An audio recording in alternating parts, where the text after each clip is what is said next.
Assalamualaikum warahmatullahi wabarakatuh. Perkenalkan, nama saya Dina Andriani, mahasiswi Universitas Pendidikan Indonesia, jurusan Pendidikan Ilmu Pengetahuan Sosial, Fakultas Pendidikan Ilmu Pengetahuan Sosial, kelas 1A dengan NIM 2008268. Di sini saya akan membahas tentang korupsi.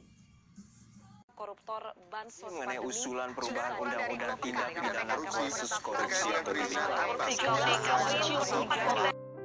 Korupsi adalah perbuatan yang dilakukan dengan maksud memberikan beberapa keuntungan yang bertentangan dengan tugas dan hak orang lain.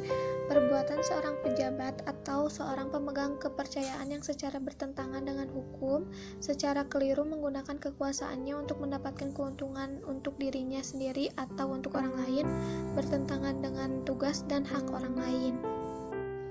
Dalam Kamus Besar Bahasa Indonesia, korupsi adalah penyelewengan atau penyalahgunaan uang negara untuk keuntungan pribadi atau orang lain. Korupsi memiliki pengaruh yang negatif bagi suatu negara. Dampak terhadap ekonomi yaitu lambatnya pertumbuhan ekonomi dan investasi, turunnya produktivitas, rendahnya kualitas barang dan jasa, menurunnya pendapatan negara dari sektor pajak, dan meningkatnya hutang negara. Pengaruh negatif korupsi di bidang sosial yaitu dari dampak sosial dan kemiskinan rakyat akan menyebabkan mahalnya harga jasa dan pelayanan publik, lambatnya pengentasan kemiskinan rakyat, akses bagi masyarakat sangat terbatas, dan bertambahnya angka kriminalitas. Pengaruh negatif korupsi yang ketiga yaitu runtuhnya otoritas pemerintahan. Penyebab dari runtuhnya otoritas pemerintahan yakni matinya etika sosial politik dan tidak berlakunya peraturan dan perundang-undangan. Dampak yang keempat yaitu dampak terhadap politik dan demokrasi.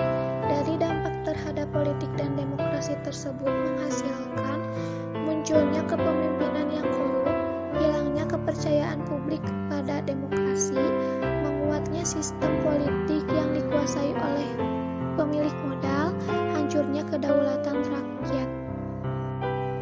Selanjutnya, dampak terhadap penegakan hukum. Korupsi terhadap penegak hukum dapat melemahkan suatu pemerintahan. Bahwasannya setiap pejabat atau pemegang kekuasaan memiliki peran penting dalam pembangunan suatu negara. Apabila pejabat sudah melalaikan kewajibannya, maka yang akan terjadi yakni fungsi pemerintahan tidak berjalan dengan baik dan masyarakat akan kehilangan kepercayaannya kepada pemerintah. Selanjutnya, dampak terhadap pertahanan dan keamanan mengakibatkan lemahnya ilusistra atau senjata dan SDM, lemahnya garis batas negara, dan menguatnya kekerasan dalam masyarakat. Yang terakhir yaitu dampak terhadap lingkungan, mengakibatkan menurunnya kualitas lingkungan dan menurunnya kualitas hidup.